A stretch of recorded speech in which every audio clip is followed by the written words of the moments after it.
একটা পাথর, তিনজন মানুষ। তারপর যা হলো। তিনটি আমল, একটি পাথর আর আল্লাহর রহমত। বন্ধুরা, কল্পনা করুন, চারদিকে অন্ধকার, প্রচন্ড বৃষ্টি। তিনজন মানুষ প্রাণ বাঁচানোর জন্য পাহাড়ের একটি গুহায় আশ্রয় নিল। হঠাৎ পাহাড়ের চূড়া থেকে বিশাল একটি পাথর গড়িয়ে এসে গুহার মুখ পুরোপুরি বন্ধ করে দিল। না বাইরে যাওয়ার রাস্তা আছে, না সাহায্য চাওয়ার সুযোগ, না কোনো মানুষ, না কোনো শক্তি। শুধু মৃত্যু যেন সামনে দাঁড়িয়ে। তখন তারা একে অপরকে বলল, এখন আমাদের বাঁচাতে পারবে একমাত্র ওই মহান আল্লাহ তাআলা। আর আমরা আল্লাহর কাছে সেই নেক আমলের ওসিলার দোয়া করি যা শুধু তার সন্তোষের জন্য করেছিলাম। তো প্রথম ব্যক্তিটি বললেন, হে আল্লাহ, আমার বৃদ্ধ বাবা মা ছিলেন। আমি প্রতিদিন সবার আগে তাদের খাবার ও পানীয় দিতাম। একদিন কাজে দেরি হয়ে গেল, ফিরে এসে দেখি তারা ঘুমিয়ে পড়েছেন।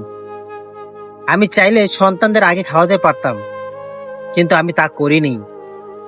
আমি সারা রাত তাদের মাথার পাশে দাঁড়িয়ে অপেক্ষা করেছি যেন তারা জেগে ওঠেন। হে আল্লাহ, যদি এই কাজ শুধু তোমার সন্তুষ্টির জন্য করে থাকি, তাহলে আমাদের এই বিপদ দূর করে দাও। দোয়া শেষ হতেই পাথরটি একটু সরে গেল। সুবহান আল্লাহ। কিন্তু বের হওয়ার মতো নয়। দ্বিতীয় ব্যক্তি বললেন, হে আল্লাহ, এক নারীকে আমি খুব ভালোবাসতাম।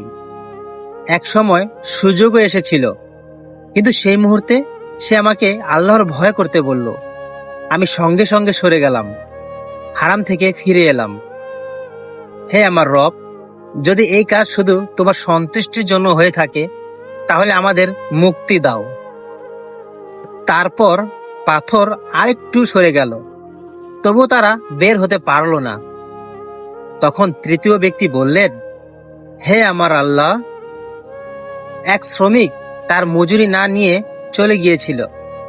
আমি সেই মজুরি নিজের জন্য রাখিনি, ব্যবসায় লাগিয়েছিলাম। বহু বছর পর সে ফিরে এলো।